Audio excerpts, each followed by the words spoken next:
আসসালামু আলাইকুম বন্ধুরা, আশা করি আপনারা সকলেই অনেক ভালো আছেন। বন্ধুরা, আজকের এই ভিডিওতে আমরা বলবো যে হযরত আলী রাদিয়াল্লাহু তাআলার পুত্র ইমাম হাসান রাদিয়াল্লাহু তাআলাকে যেভাবে বিষ প্রয়োগে হত্যা করা হয়েছিল সেই সম্পর্কে একটি হৃদয় বিদারক সত্য ঘটনা, যা শুনে আপনার মন ছুঁয়ে যাবে ইনশাআল্লাহ। তাই ভিডিওটি একেবারে শেষ পর্যন্ত দেখবেন।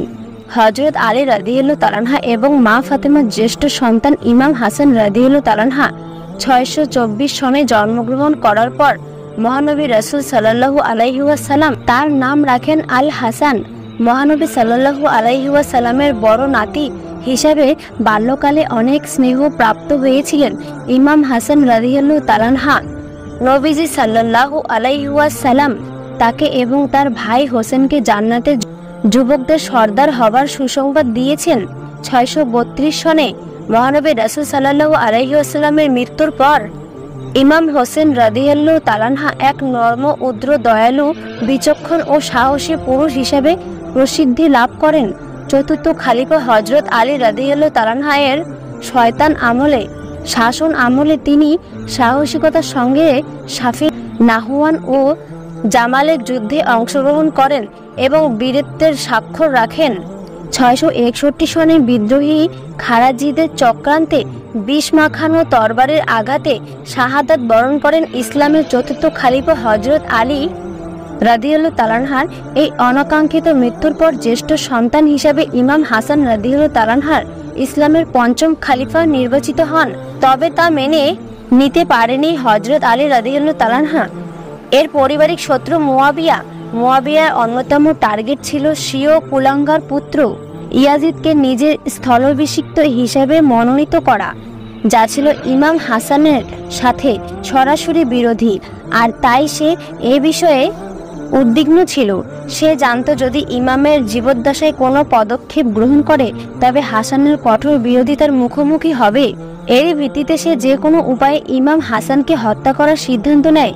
বিভিন্ন আলোচনা এবং পর্যালোচনার পর এই চক্রান্ত বাস্তবায়নের লক্ষ্যে ইমামের স্ত্রী যোদা বিনতে আশায়েশকে তারা বেছে নেয়। আর তাই গোপনে যোদার কাছে 1 লক্ষ দিরহাম পাঠিয়ে তাকে এই প্রলোভন দেখানো হয় যে যদি হাসানকে হত্যা করতে পারো তবে তোমাকে ইয়াজিদের সঙ্গে বিয়ে দেওয়া হবে। ফলে যোদাও মুয়াবিয়ার চক্রান্তে সাড়া দিয়ে ইমামের খাওয়ার পানিতে বিষ মিশিয়ে দেয় এবং ইমাম হাসান ওই বিষে আক্রান্ত হয়ে শাহাদাত বরণ করেন। পরবর্তী মুয়াবিয়ার চিঠির মাধ্যমে এবং সৈন্যের সমাবেশ ঘটিয়ে শাহাদাত বরণ করেন। পরবর্তীতে মুয়াবিয়ার চিঠির মাধ্যমে এবং সৈন্যের সমাবেশ ঘটিয়ে ইমাম হাসানকে ক্ষমতা ছেড়ে দেওয়ার আহ্বান জানায়।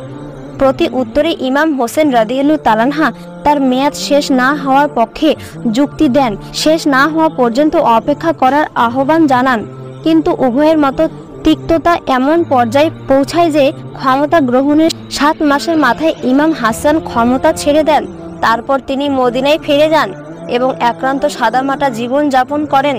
তবুও তার শত্রুরা পিছু ছাড়েনি। হযরত হাসান রাদিয়াল্লাহু তাআলা একটি স্বপ্ন দেখেন, যেখানে তিনি তার কপালে দেখতে পান কুল হু আল্লাহু আহাদ এই লেখা দেখতে পান। এই স্বপ্ন দেখে তিনি খুব খুশি হন, এটিকে সুসংবাদ মনে করেন। তখন উক্ত বিষয়টি সেই সময়কার এক প্রসিদ্ধ বুজুর্গ সাইদ বিন রাদিয়াল্লাহু তাআলা শুনে বলেন, যদি এই স্বপ্ন হযরত হাসান রাদিয়াল্লাহু তাআলা দেখে থাকেন তাহলে এর তাবির হলো হযরতের হায়াত খুব কম বাকি আছে, অচিরেই তিনি আল্লাহর ডাকে সাড়া দিবেন। হযরত হাসান রাদিয়াল্লাহু তাআলার কিছুদিন পরেই ইন্তেকাল করেন।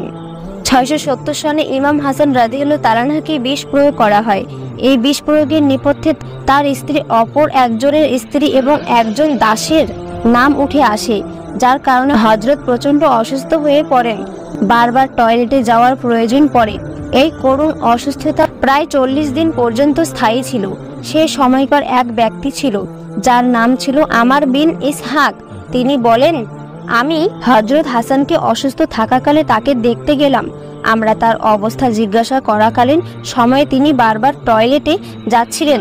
হযরত হাসান রাদিয়াল্লাহু তাআলা তখন তার শারীরিক অবস্থা বর্ণনা করতে গিয়ে বলেন, আল্লাহর কসম, আমাকে কয়েকবার বিষ দেওয়া হয়েছে, কিন্তু এইবার যতটা কঠিন বিষ দেওয়া হয়েছে এর আগে কখনো এতটা মারাত্মক বিষ দেওয়া হয়নি।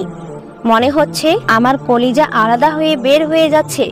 সেই সময় হযরত হোসেন উপস্থিত হলেন। তিনি হযরত হাসানকে বললেন, ভাই তুমি আমাকে বলো, কে তোমাকে বিষ খাইয়েছে? হযরত হাসান বললেন, তুমি কেন জিজ্ঞাসা করছো? তুমি কি তাকে হত্যা করবে? হযরত হোসেন বললেন, হ্যাঁ।